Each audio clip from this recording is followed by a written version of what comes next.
Saya kira kita punya penilaiannya sendiri. Cukup ya?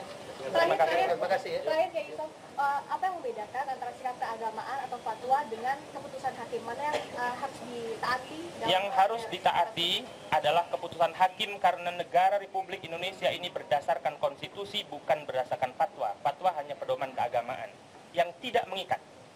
Terima kasih. Cukup ya? Cukup ya, terima kasih.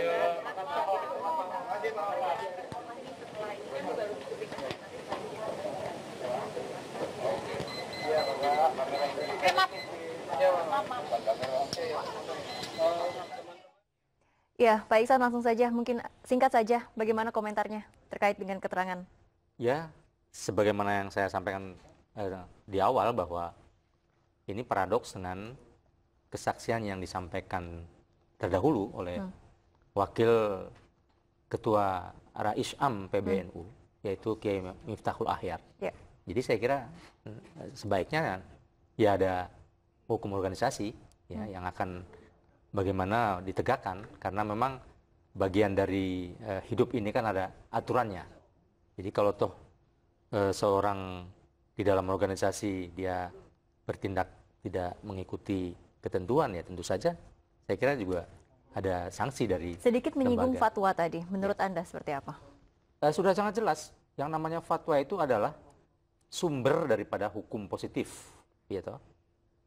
Jangan lupa, Majelis Ulama Indonesia itu banyak sekali membuat fatwa yang kemudian menjadi sumber bagi sebuah undang-undang. Contoh yang terakhir, bagaimana undang-undang jaminan produk halal, Undang-Undang Nomor 33 Tahun 2014. Itu semuanya isinya fatwa semua. Bagaimana terhadap memfatwai produk-produk halal untuk makanan, minuman, obat-obatan, kosmetika, dan rekayasa genetika sampai produk gunaan. Itu fatwa semua. Tetapi karena fatwa itu bermanfaat bagi manusia, bukan hanya mengikat buat umat Islam saja, mengikat justru bagi umat yang lain juga. Baik. Itulah kemudian dibentuk dalam suatu undang-undang. Ini yang, maaf, mungkin beliau kurang paham, kan begitu. Nah itu, saksi yang tadi itu kurang paham, sehingga mengatakan fatwa tidak mengikat, kan begitu.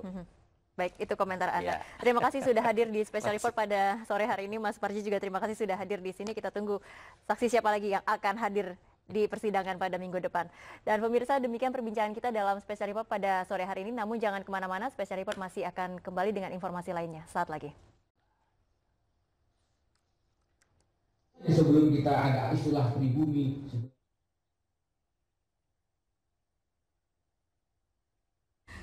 tidak ada itu, karena memang semua kata-katanya itu menjurus pada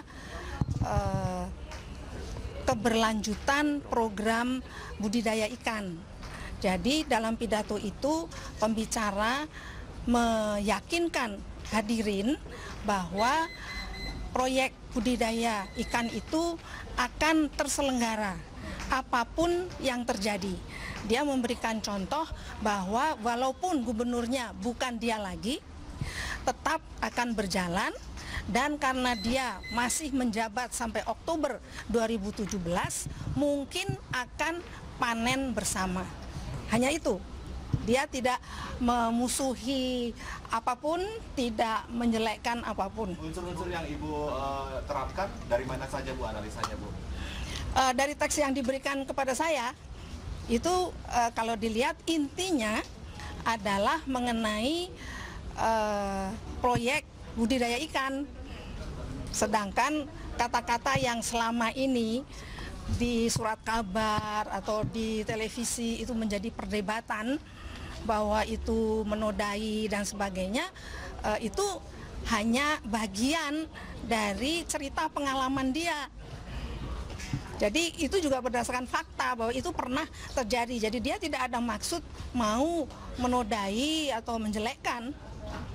Iya. Menodaikan tadi kan jadi perdebatan itu kan biasanya adalah dari segi linguistik penggunaan kata pakai dan dia. Kalau dari segi Bu Rahayu, apa makna kata pakai di kalimat yang disampaikan Pak Marsudi? Ya, sebenarnya yang digunakan adalah kata pakai.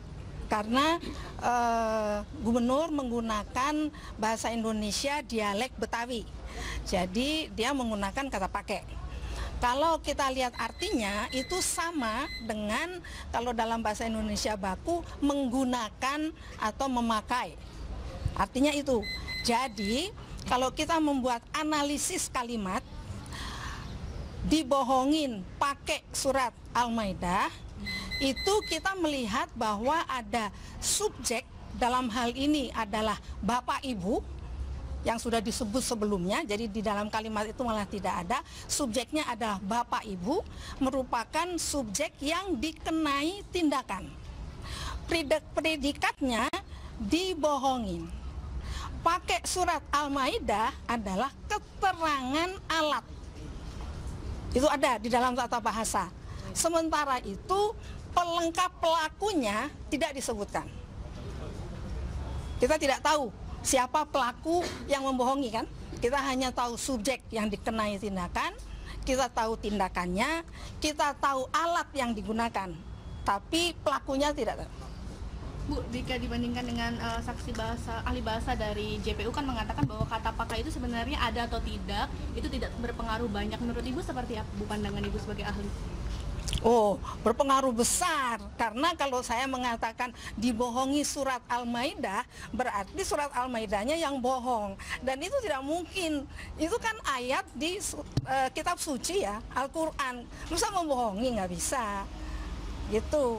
Jadi kata pakai itu sangat penting di situ. Jadi kata pakai ini justru akan meringankan dari dakwaan terhadap Bapak Basuki? Mudah-mudahan, ya, kalau dia hanya dituduhkan itu ya, mudah-mudahan kata pakai itu yang bisa meringankan. Lagi pula di dalam bukunya, kalau Anda sempat baca yang berjudul Merubah Indonesia, dia menggunakan kata menggunakan karena dia menulis bukan berbicara, ya. Untuk bahasa verbal yang dituliskan itu seperti apa Bu, pengaruhnya? Yang disampaikan langsung atau yang tertulis, mana yang lebih valid? Soal valid atau tidak valid itu bergantung fakta yang diuraikan. Di lisan pun bisa valid, tapi yang namanya teks tulis itu biasanya lebih berbobot daripada teks lisan. Itu sebabnya pidato kenegaraan misalnya atau warta berita itu ditulis dulu, baru kemudian dibacakan. Ya, sebab kalau bahasa lisan ya, itu waktu saya harus menganalisis aja saya suka kesulitan karena terpotong-potong. Dan itu biasa dalam bahasa lisan, terpotong-potong. Jadi ada intonasi itu ada kemungkinan mengolok-olok atau menghina tidak? Tidak ada, karena seperti yang saya kemukakan kepada polisi juga, nadanya itu bersemangat, gembira dan bersemangat. Jadi intonasi kalau itu kalimatnya kalimat berita ya intonasi turun, kalau dia maunya bertanya ya pakai intonasi naik. Begitu. Seperti ini dalam analisis memakai pendekatan wacana, sedangkan tadi juga dikatakan ada pendekatan visi. Ini perbedaan dari dua pendekatan ini apa ya? Oh, beda banget. Kalau yang namanya analisis isi itu mengolah semua kata yang digunakan di dalam teks dan dilihat kaitannya. Biasanya pakai statistik. Jadi berapa banyak, misalnya begini, kita mau mengatakan oh dia sih kampanye, ya. Nah, untuk membuktikan bahwa dia betul-betul kampanye, kita harus hitung ada berapa kata yang berhubungan dengan kampanye yang dia gunakan dalam pidatonya selama 1 jam 40 menit.